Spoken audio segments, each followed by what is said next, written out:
Hi guys, welcome to economics class 19। So आज हम पढ़ेंगे types of banks. Types of banks में चार टाइप्स ऑफ बैंक्स होते हैं। पहला आरबीआई, जो कि हमारे देश में सेंट्रल बैंक है। दूसरा कमर्शियल बैंक्स, तीसरा रीजनल रूरल बैंक्स और कोऑपरेटिव बैंक्स। आज की क्लास में हम जानेंगे आरबीआई और कमर्शियल बैंक्स के बारे में। तो सबसे पहले जानते हैं आरबीआई या रिजर्व बैंक ऑफ इंडिया।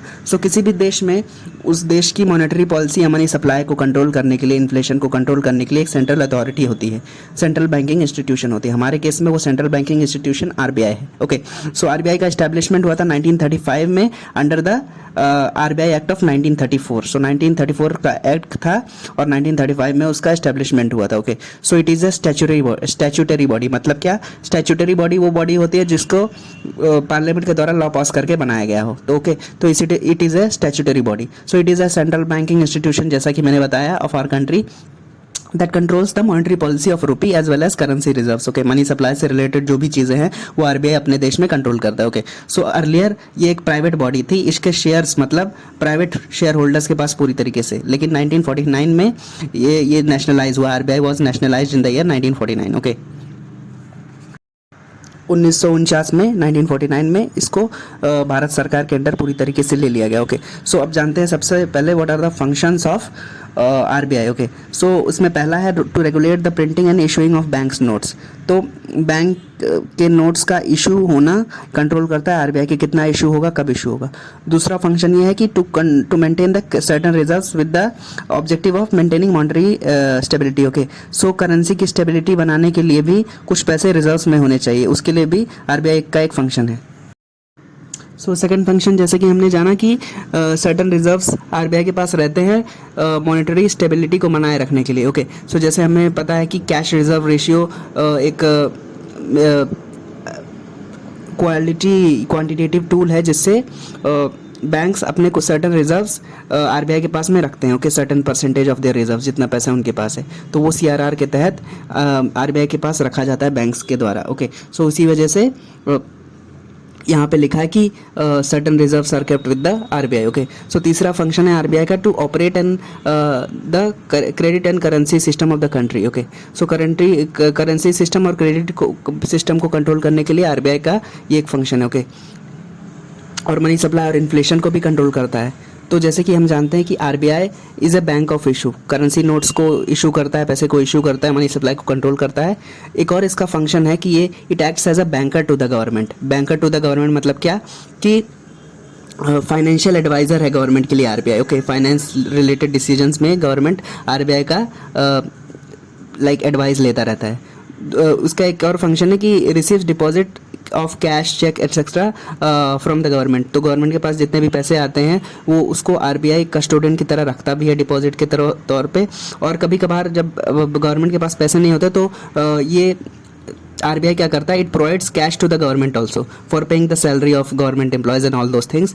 ये भी आरबीआई करता है सरकार के लिए। Okay, RBI it also maintains payments on the behalf of the government. जैसे कि मैंने बताया कि पेमेंट्स करता है गवर्नमेंट के बिहाफ पे, गवर्नमेंट ऑफ इंडिया के बिहाफ पे आरबीआई, और शॉर्ट टर्म लोन्स भी देता है भारत सरकार को, और buys and sells currencies on behalf of government. मतलब भारत सरकार के अंदर बहुत सारे हमारे देश में करेंसीज की ज़रूरत होती है, यूरो की, डॉलर की, इन सब की, तो उसको बाय और सेल करने का काम भी आरबीआई करता है गवर्नमेंट के लिए, भारत सरकार के लिए। Okay, it also acts as a lender of the last resort.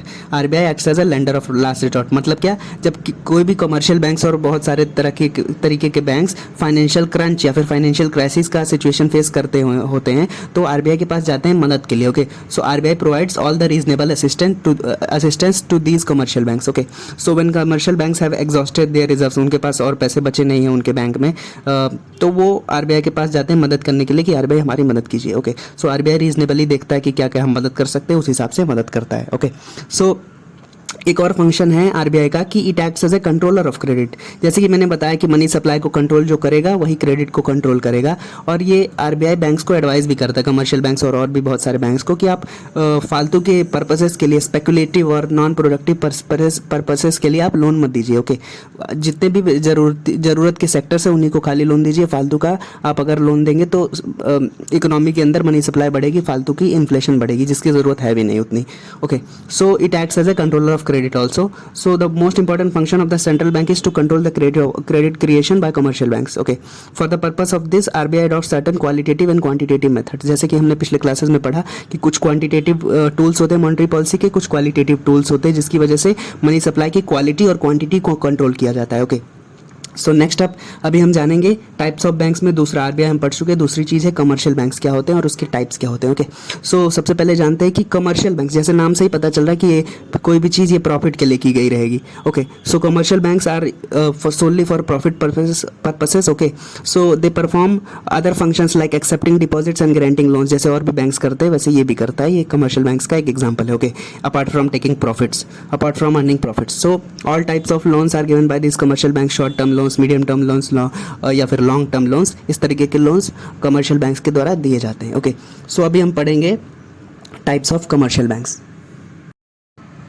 So types of commercial banks में 3 तरह के टाइप्स ऑफ कमर्शियल बैंक्स होते हैं. सबसे पहला है पब्लिक सेक्टर बैंक्स, दूसरा है प्राइवेट सेक्टर बैंक्स, तीसरा है फॉरेन बैंक्स. सो ये तीनों कैटेगरीज ऑफ बैंक्स आते हैं कमर्शियल बैंक्स के टाइप में. ओके, सो सबसे पहले जानेंगे the first type of commercial bank that we are going to study today is public sector banks. जैसे नाम से पता चल रहा है पब्लिक सेक्टर बैंक्स, यानी कि जिसपे जो कि सरकारी हो. ओके, जिसपे सरकार का कंट्रोल हो, जिसपे गवर्नमेंट का 50% से ज़्यादा का स्टेक हो, 51% और मोर. जैसे कि मान लेते हैं कि 2 पार्टीज़ हैं किसी कंपनी को जो ओन कर रही हैं, तो मान लेते हैं अगर एक के पास में 40% स्टेक है और दूसरे के पास में 60% कंपनी का स्टेक है, तो इनडायरेक्टली जिसके पास 60% है, मेजॉरिटी है, वही कंपनी का असली मतलब मालिकाना हक ज़्यादातर उसे ही मिलेगा क्योंकि वो ज़्यादा कंट्रोल कर रहा है, उसके पास ज़्यादा शेयर्स है. इसी तरीके से पब्लिक सेक्टर बैंक्स वो बैंक्स होते हैं जिसमें majority stake government of India के पास होता है. ओके, और the RBI on the behalf of government. Okay, so it is 51% और मोर. जैसे कि बहुत सारे एग्जांपल्स से हम समझ सकते हैं what are the type of public sector bank. जैसे कि सबसे अच्छा एग्जांपल है एसबीआई. सो एक पीएसयू है, पब्लिक सेक्टर यूनिट है, इस पे 51% से ज़्यादा गवर्नमेंट का स्टेक है, 50% से ज़्यादा स्टेक है. इस वजह से और भी शेयर होल्डर्स होंगे, लेकिन गवर्नमेंट का चूंकि 50% से ज़्यादा स्टेक है, इस वजह से भारत सरकार इसकी मालिक हुई. ओके, दूसरा है corporation bank, bank of Baroda, देना बैंक और भी बहुत सारे बैंक एटसेट्रा एंड एटसेट्रा. सो देना बैंक और ये सब बैंक्स एग्जाम्पल हैं पब्लिक सेक्टर बैंक्स का, क्योंकि सरकार का मालिकाना हक 50% से ज़्यादा है. ओके, शेयर मतलब. दूसरा टाइप ऑफ कमर्शियल बैंक्स है private sector banks. Private sector जैसे नाम से पता चल रहा है कि कोई इंडिविजुअल्स रहेंगे, कुछ लोग रहेंगे, उसको कंट्रोल करेंगे बैंक की सारी शेयर होल्डिंग्स को, मतलब वही लोग 2-4 लोग मिल करके मालिक रहेंगे बैंक के. ओके, गवर्नमेंट भी इसमें शेयर होल्डर हो सकती है, लेकिन मेजॉरिटी स्टेक उसमें प्राइवेट पार्टीज का रहेगा. Okay, so the identification is that the majority of the share capital is held by the bank is held by the private individuals, जैसे कि मैंने बताया. Okay, so these are companies registered with limited liability. सो limited liability की तरह ये companies registered रहते हैं. सो इसमें कुछ एग्जांपल्स हैं जैसे कि Jammu and Kashmir bank limited, bank of Rajasthan limited, development credit bank limited. और भी एग्जांपल्स हैं प्राइवेट सेक्टर बैंक्स में जैसे कि Lord Krishna bank limited, Bharat overseas bank limited, global trust bank, Vyas bank. Okay, so ये सब प्राइवेट सेक्टर बैंक्स के एग्जांपल्स हैं. तीसरा कैटेगरी ऑफ कमर्शियल बैंक है जो कि कमर्शियल बैंक है एक तरीके से, उसमें तीसरा कैटेगरी है foreign banks. Okay, so foreign bank जैसे नाम से पता चल रहा है कि ये इंडिया में रजिस्टर्ड नहीं रहेंगे, दूसरे देश में रजिस्टर्ड रहेंगे और उसका हेडक्वार्टर भी बाहर रहेगा. ओके, इंडिया में केवल वो ऑपरेट करते हैं. So they are not registered with India, its registration and headquarters is situated outside India. Okay, but they operate with their branches in India. मतलब जैसे कि बहुत सारे बैंक्स हैं जो इंडिया में केवल अपने ब्रांचेस चलाते हैं, उनका इंडिया में हेडक्वार्टर नहीं है और ना ही वो इंडियन है बेसिकली. सो उसके एग्जांपल है HSBC या कि जिसे जैसे कि Hong Kong and Shanghai banking corporation, royal bank of Scotland की ये बैंक है, एक्चुअली हेडक्वार्टर इसका स्कॉटलैंड में है.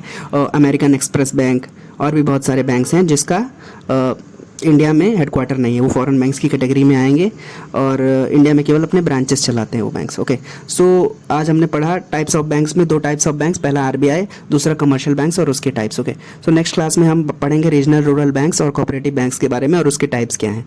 Okay, so these were the few things in today's class. If you have any doubts you can ask in comment section. Thank you so much for watching. Bye bye.